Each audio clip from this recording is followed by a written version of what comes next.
இதற்கு தான் சொல்லுவாங்க விளையாட்டு வினையாகும்னு சொல்லி. உடனே சொல்லியிருந்தா இவ்வளோ பிரச்சனை வந்திருக்குமா? விளையாட்டுத்தனமாக இருந்து கடைசி வரலும் சஸ்பென்ஸாகவே வச்சுருந்து பேக்கெல்லாம் தூக்க சொல்லிவிட்டு பேக் பண்ண சொல்லிவிட்டு அப்புறமா கொடைக்கானல் போகலாம், அப்படி ஒரு சர்ப்ரைஸ் கொடுக்கலான்னு நினச்ச விஜய் இன்றைக்கி என்னம்மா அழுகுறார். ரொம்ப சோகமான சோகங்க. அழுகுற யாருமே அழாதவங்க கூட அழுதுருவாங்க, அவ்வளோ ஒரு சோகத்தில் அழுகுறார். ஆனால் அந்த விளையாட்டுத்தனத்துக்கான ஒரு அழுகை அப்படின்னு எடுத்துக்கலாம். நான் கூட என்ன ஆயிடுச்சு, அங்கே தான் 2 பேரும் சேர்ந்துருக்காங்கன்னு சொல்கிறாங்களே, விட்டு போக வேண்டியதான் நினச்சேன்.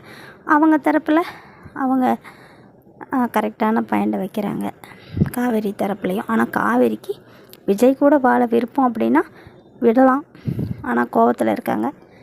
அந்த கதையை கொண்டு போகிறதுக்காக கொஞ்ச நாள் தள்ளி தான் வைப்பாங்க, பிரித்து தான் வைப்பாங்க. அதனால தான் அப்போ தான் கதை வரும். கடைசியில் தான் சேருவாங்க அப்படின்னு நினைக்கிறேன். இருந்தாலும் காவேரி யாருக்கும் தெரியாமல் கண்டிப்பாக விஜயை வந்து பார்ப்பாரு. விஜய் அங்கே போகிறாரோ இல்லையோ, விஜயும் போய் பார்க்கலாம். ஏன்னா வீடு அவங்களது. வீட்டை விட்டு காலி பண்ணிட்டு போயிடுவேன்னு சொல்லிவிடுவாங்களா என்னன்னு அதுவும் வேறு ஒரு பக்கம் இருக்குது.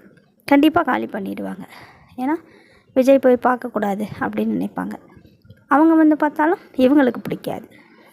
நீ எப்படி போகலாம் அப்படின்னு காவேரியை தடுப்பாங்க. எல்லாருமே சப்போர்ட்டாக பேசுகிறாங்க. ஆனால் அந்த அம்மா மட்டும்தான், காவேரி அம்மா தான் ரொம்ப பிடிவாதமாக பேசுது, பாட்டியும் சேர்ந்து. பாவம் நர்மதா எல்லாம் சொல்கிறத கேட்க ஒரே அழுகையாக அழுகுது. நம்மளால தான் இந்த மாதிரி நடந்துடுச்சோ அப்படின்னு நினைக்கிறேன். என்ன நடக்குதுன்னு பார்க்கலாம். கூடிய சீக்கிரம் கதை முடிவில் வருமா?